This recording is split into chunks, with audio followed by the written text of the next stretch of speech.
menguak ramalan Jayabaya soal sosok Ratu Adil. Jayabaya, Raja Kerajaan Kediri yang memerintah pada tahun 1135 sampai 1157, bergelar Sri Maharaja Sri Mapanji Pameswara Madhusudana Mataranindita Parakrama Digjoyo Tunggadewa Jaya Balancana, dikenal sebagai pemimpin yang adil dan visioner pada masanya. Sosok Jayabaya cukup terkenal akan ramalannya. Jayabaya hadir pada masa-masa sulit hingga akhirnya dapat membawa kerajaan Kediri menuju masa kejayaan. Jayabaya juga berjasa dalam penyatuan kembali kerajaan yang sebelumnya pecah di masa kepemimpinan Raja Erlangga. Karena jasanya tersebut, dia mendapat sebutan sebagai Sang Ratu Adil dan Satrio Piningit. Namun apa sebenarnya maksud dari dua sebutan tersebut? Dikutip dari karya ilmiah dan literasi Universitas Hindu Indonesia yang berjudul Ratu Adil, Satrio Piningit dan Zaman Edan. Secara harfiah, Satrio Piningit diartikan sebagai kesatria yang masih tersembunyi oleh zaman, sedangkan Ratu Adil diartikan sebagai pemimpin yang bijak dan adil. Masyarakat zaman dulu beranggapan sebutan Satrio Piningit dan Ratu Adil adalah satu kesatuan. Padahal tidak demikian. Seorang pemimpin yang dipandang sebagai Satrio Piningit belum tentu menjadi Ratu Adil, sebab untuk menjadi Ratu Adil harus bersikap adil dan peduli kepada seluruh rakyat dan dipimpinnya, tidak hanya mementingkan diri sendiri atau kelompok dan golongan yang mendukungnya. Anggapan makna gelar yang sama antara Satrio Piningit dan Ratu Adil muncul dari istilah Jawa yang berbunyi Satrio Piningit Sinisian Wahyu, Ratu Adil yang menjadi pedoman dalam mencerminkan karakter seorang pemimpin. Dari ciri, sifat, dan karakter yang disebutkan lebih merujuk kepada model kepemimpinan dari suatu negara yang pemimpinnya mampu menegakkan keadilan. Merujuk pada kitab Musaror dari Sunan Giri Prapen yang berisi ramalan-ramalan Jayabaya juga menunjukkan konsep ketatanegaraan yang apabila diterapkan mampu menghasilkan masyarakat adil dan makmur sebagai penggambaran Ratu Adil. Demikian juga dalam penggambaran Satrio Piningit, kesatria penolong yang tersembunyi, ditandai dengan munculnya Ratu Adil. Dalam kitab tersebut terdapat bait yang berbunyi, Prabu Tusing Waliyullah kadatone pan kekakeng ing Mekah ingkang satunggal, tanah Jawi kang sawiji, perenahe iku kaki perak lan gunung perahu, sakulone tempuran balane samyo jeri asi, iyo iku ratu rindengeng sajagat, yang berarti raja keturunan Waliullah. Perketatan dua di Mekah dan Tanah Jawa, letaknya berada di dekat Gunung Perahu, sebelah barat tempuran, pertemuan dua sungai, dicintai pasukannya. Memang raja yang terkenal di dunia. Gunung Perahu adalah simbol dari Bukit Sigundang yang merupakan dataran tinggi di wilayah kota Palembang. Sementara tempuran merupakan tempat pertemuan antara Sungai Musi dan Sungai Ogan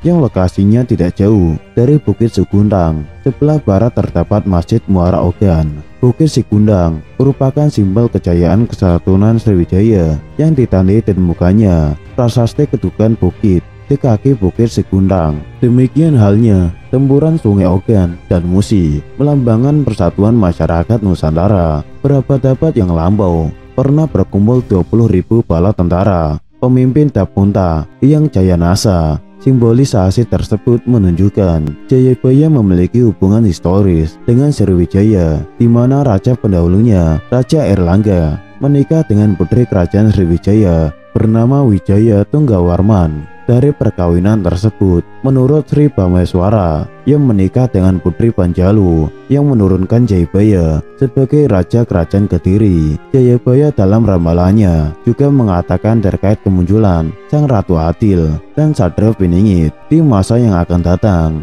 yang akan membawa kembali masa kejayaan. Ramalan Jayabaya tentang kemunculan Sang Ratu Adil tertulis Sang Ratu Adil di masa yang akan datang adalah orang Jawa dari keturunan kerajaan Majapahit yang akan muncul saat kendaraan besi dalam berjalan tanpa kuda dan kapal dapat menjelajah langit dan angkasa. Dalam ramalan itu dikatakan Ratu Adil akan menghadapi masa sulit, penghinaan, dan kemiskinan. Namun masa itu akan terlewati karena ketulusan dan keteguhan hatinya. Masyarakat Jawa tradisional percaya saat ini merupakan zaman edan atau era kegelapan seperti yang diramalkan Jayabaya. Oleh karena itu, kedatangan Ratu Adil diprediksi sudah dekat dan akan membawa negeri ini menuju ke masa kejayaan baru.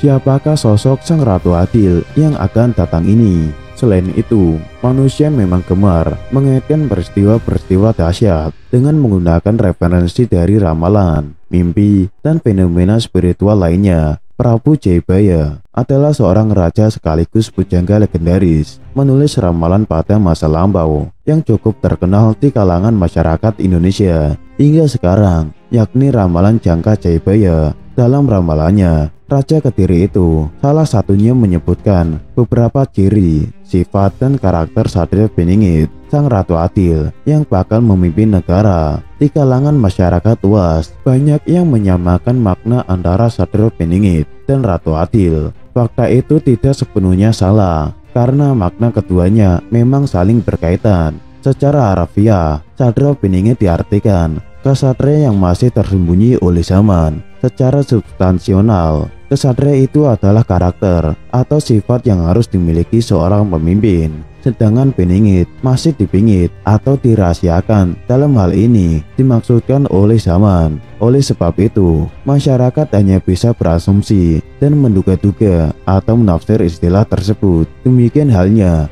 Ratu Adil secara harfiah dapat diartikan sebagai pemimpin yang bijak dan adil. Akan tetapi, seorang pemimpin yang dipandang sebagai Satrio Beningit belum tentu dapat menjadi Ratu Adil. Hal itu karena untuk menjadi Ratu Adil, tentu harus bersikap adil dan peduli kepada seluruh rakyat yang dipimpinnya, tidak mementingkan diri sendiri atau kelompok dan golongan yang mendukungnya. Kebijakannya semata-mata hanya untuk melindungi, bukan sebaliknya memeras rakyat. Gabungan dari kedua istilah itu, kemudian muncul istilah Satrio Beningit, Sinisian Wahyu Ratu Adil, yang juga mencerminkan karakter seorang pemimpin. Dari ciri, sifat, dan karakter yang disebutkan lebih merujuk kepada model kepemimpinan dari suatu negara yang pemimpinnya mampu menegakkan keadilan. Rujuk pada dokumen lain, misalnya dalam kitab Musaror hasil kuban Sunan Giri Prapen yang juga bersumber dari Jangka Jayabaya. Kitab Musaror adalah konsep ketatanegaraan yang apabila diterapkan mampu menghasilkan masyarakat adil dan makmur. Sebagai penggambaran sosok Ratu Adil, demikian halnya dalam penggambaran kehadiran Satrio Beningit, satria penolong tersembunyi, ditandai munculnya Ratu Adil.